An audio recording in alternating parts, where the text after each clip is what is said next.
نے اس کو سنا، جب تک بکے نہ تھے تو کوئی خریدتا نہ تھا، یا رسول اللہ آپ نے خرید کر مجھے انمول کر دیا۔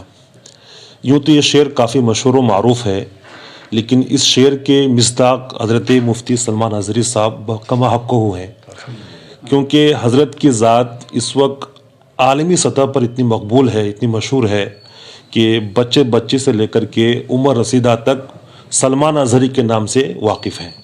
وہ صرف اس لیے کہ انہوں نے اپنے آپ کو، اپنے وجود کو تحفظ ناموں سے رسالت کے نام پر فنا کر دیا۔ آپ سبھی کا خیر مقدم ہے، میں احسان اعظم مصباحی۔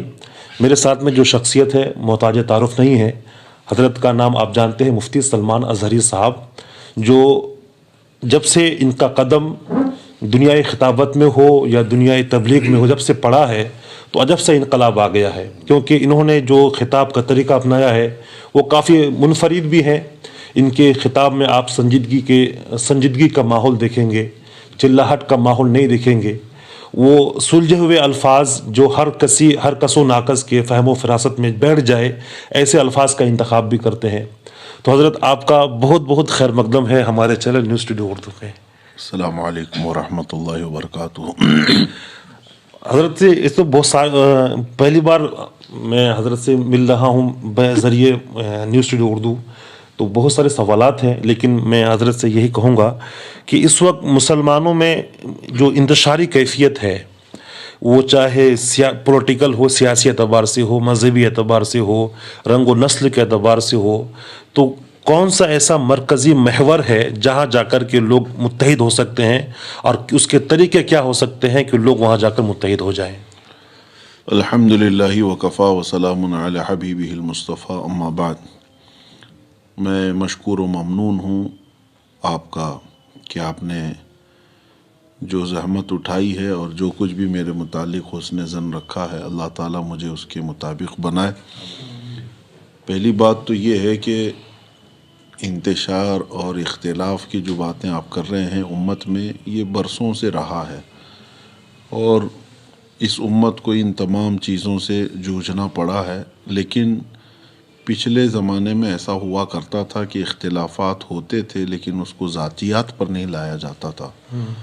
مسائل میں اختلاف ہونا اور ہے، فروعیات میں اختلاف ہونا اور ہے، لیکن ذاتیات میں اختلاف ہونا یہ مذموم ہے۔ آج مین بات یہی ہے کہ مشرق و مغرب، شمال و جنوب میں جتنے بھی مسلمان بستے ہیں، ہماری خاصیت صرف ایک ہی ہے کہ میں چیلنج کے ساتھ کہتا ہوں، دنیا کے جتنے بھی مذاہب ہیں، جو بھی دھرم ہیں، ان کے بانی اور فاؤنڈر کا پتہ ہی نہیں چلتا، یعنی اختلاف ہے ان کے اس میں۔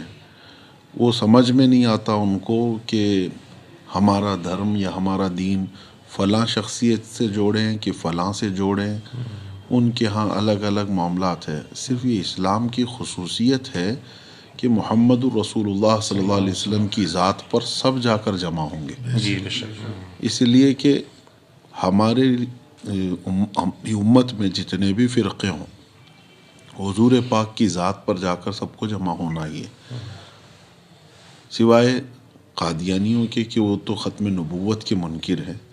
لیکن اس کے علاوہ بہت سارے بھٹکے، گمراہ ہوئے، اور بھی بہت سارے معاملات ہوئے، لیکن سب اپنے آپ کو بتاتے ہیں رسول پاک صلی اللہ تعالیٰ علیہ وسلم تک۔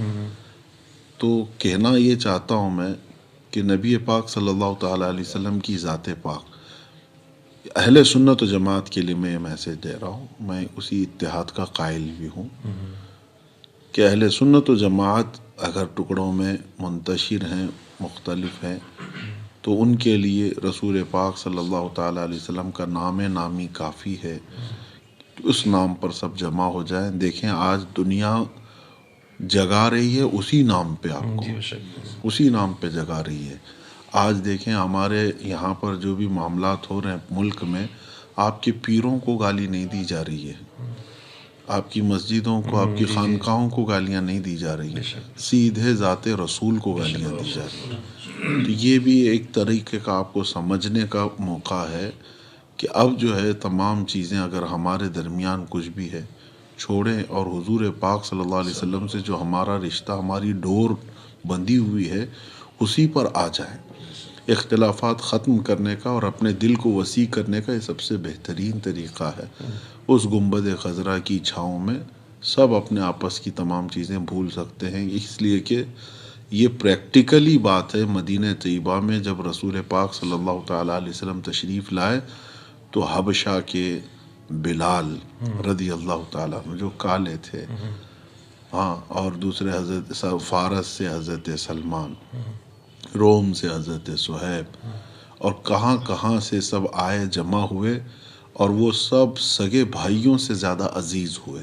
بے شک بے شک. تو وہ کون سا دامن تھا اور کون سی چھاؤں تھی جس میں آ کر کے وہ برسوں پرانی اپنی جہالت یا اپنی دشمنیوں کو ختم کیے. وہ صرف دامن رسول ہے. وہ آج بھی ہے اور کل قیامت تک رہے گا. ہمارے لیے سب سے بہترین وہی ہے کہ عشق رسول میں ڈوب جاؤ، باقی سب چیزیں آپ بھول جائیں گے. آپ نے ایک آدمی کو نام دیا پاکھنڈی، اور کون ہے آپ نے سمجھ گیا ہوگا. تو اس طرح کی حرکتیں آئے دن لوگ کرتے رہتے ہیں، اور ماشاءاللہ یہ مہم آپ نے جو چھیڑی ہے، کیونکہ جس اسٹیج سے آپ کا خطاب ہوتا ہے تو اس ٹاپک پر آپ لوگوں کو ضرور بیدار کرتے ہیں. یہ تو عوامی سطح پر بیداری ہوئی، اور کچھ اقدامات ہوتے ہیں انتظامی سطح پر، جیسے کہ پولیٹیکل لیڈران ہیں، ایڈمنسٹریشن ہے، یا پھر جو قانونی راستے کی طرف جو راستہ ہموار کرے، وہ ساری چیزیں ہیں. اس طرف آپ کی اب تک کتنی پیش قدمیاں ہوئی ہیں؟ دیکھیے، بہت اچھی چیز آپ پوچھ رہے ہیں کہ صرف پروٹیسٹ کرنا یا عوامی بیداری لانا یہی سب کام نہیں ہے. لا کے میدان میں قانونی اعتبار سے اس پر بھی ہماری کوششیں جاری ہیں.